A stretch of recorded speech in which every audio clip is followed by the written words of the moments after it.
أعوذ بالله من الشيطان الرجيم بسم الله الرحمن الرحيم mbokk yi asalaamaaleykum wa rahmatullahi taala wa barakatuhu gannaaw bi sante borom bi subhanahu wa taala juddu si yonante bi alayhi salaatu wasalaam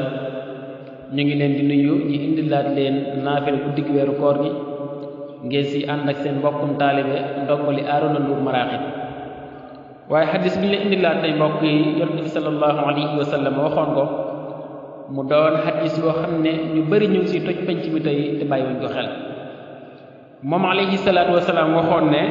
waylun li lazi yuhaddisu bil xadis li yudhika bihi l qawma fa yaksibu waylun lahu allahu akbar mbokk yi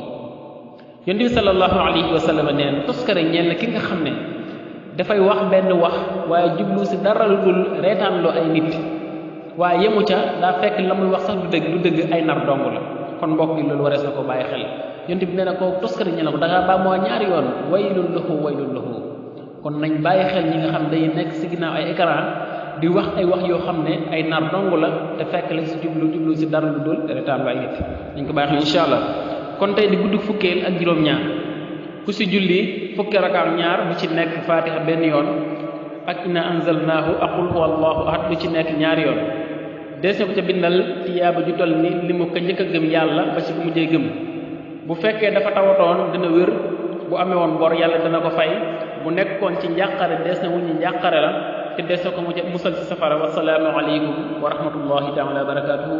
wa kammilan kulla ma naqsuduhu wa hablana kulla ma naxtaaru yallah